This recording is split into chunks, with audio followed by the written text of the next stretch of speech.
बाणासुर की नगरी बारसूर के संग्रहालय में गणेश की कई प्रतिमाएं हैं। इनमें एक स्त्री रूप में गणेश जी की प्रतिमा भी है। हम जानते हैं कि सनातन धर्म में भगवती ही मूल आदि शक्ति के नाम से विख्यात है। अलग अलग शक्तियों को स्त्री के रूप में पूजा जाता है, जैसे विद्या की देवी माँ सरस्वती, धन की देवी महालक्ष्मी और समस्त शक्तियों की अधिष्ठात्री देवी दुर्गा। महादेव को अर्धनारीश्वर रूप में पूजा जाता है, तो श्रीहरि ने भी मोहिनी रूप धारण किया था। भगवान गणेश के नामों में एक नाम विनायकी भी है, अर्थात गणेश लक्षणों युक्त स्त्री।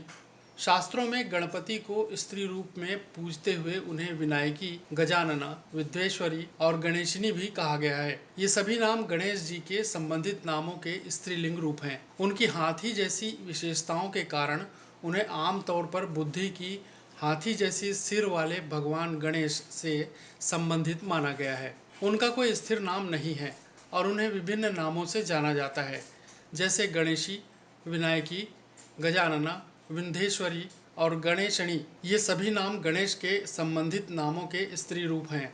चिन्हों के आधार पर उन्हें शक्ति का रूप माना गया है। गणेश का स्त्री रूप या उनसे मिलता जुलता स्वरूप है। विनायकी को कभी कभी 64 योगिनियों में एक भी माना जाता है। बहरहाल विद्वान कृष्णन का विचार है कि हाथी के सिर वाली देवी विनायकी गणेश की ब्रह्माणी शक्ति है और तांत्रिक योगिनी 3 विशिष्ट देवियां हैं। एक स्वतंत्र देवी के रूप में हाथीमुख देवी को जैन और बौद्ध परंपराओं में भी देखा जा सकता है। बौद्ध ग्रंथों में उन्हें गणपति हृदया कहा गया है। सबसे पहले ज्ञात हाथीमुख देवी की प्रतिमा राजस्थान के रैढ़ में मिली थी। इस हाथीमुखी देवी की सुंड दाईं ओर मुड़ी है और उनके 2 हाथ हैं। चूंकि उनके हाथों में प्रतीक और अन्य विशेषताएं विकृत रूप में हैं, उन्हें देवी के रूप में चिन्हित करना संभव नहीं है। हाथीमुखी देवी की अन्य मूर्तियां 10वीं सदी के बाद पाई गई हैं। विनायकी की एक सबसे प्रसिद्ध मूर्ति 64 योगिनी मंदिर, भेड़ाघाट, मध्य प्रदेश में 41वीं योगिनी के रूप में है। यहाँ इस देवी को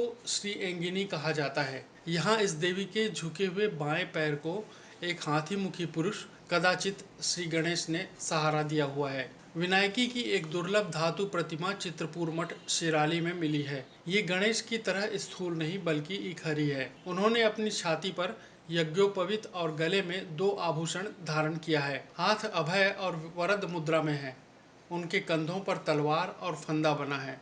सूंड बाईं ओर है। इस प्रतिमा को 10वीं सदी में निर्मित और तांत्रिक धारा कहा जाता है। बिहार की पाला विनायकी भी लंबोदर नहीं है।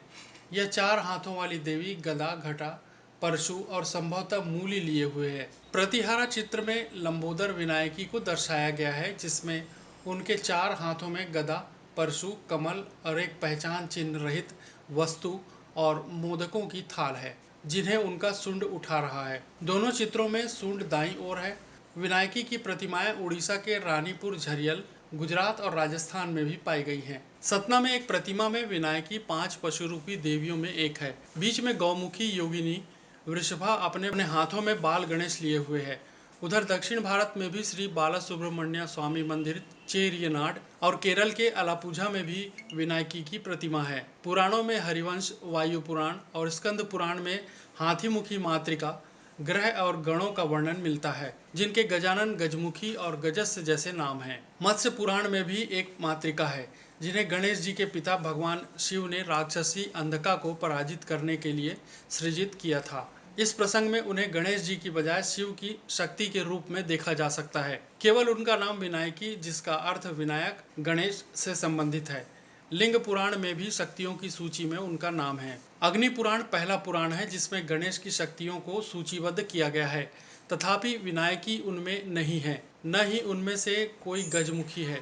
लेकिन इसी पुराण में 64 योगिनियों की सूची में विनायकी अवश्य है। उपपुराण देवी पुराण में गणेश की शक्ति के रूप में गणनायिका या विनायकी का उल्लेख मिलता है, जिसमें उनके हाथीनुमा सिर और गणेश की तरह विघ्नों को दूर करने की क्षमता बताई गई है और उन्हें 9वीं मातृका के रूप में शामिल किया गया है। हालांकि मूर्तियों में साहित्य में मातृकाओं की संख्या 7 दर्शाई गई है, लेकिन पूर्वी भारत में 9 मातृकाएं अधिक लोकप्रिय हैं। शास्त्रीय 7 मातृकाओं के अलावा 8वीं और 9वीं मातृका के रूप में महालक्ष्मी, योगेश्वरी और गणेशणी या गणेशा को शामिल किया गया है। बौद्ध साहित्य आर्य मंजू श्रीमूलकल्प में इस देवी को विनायक की सिद्धि कहा गया है। उनमें गणेश के कई अंतर्निहित अभिलक्षण हैं। गणेश की तरह वे विघ्नों को दूर करती है।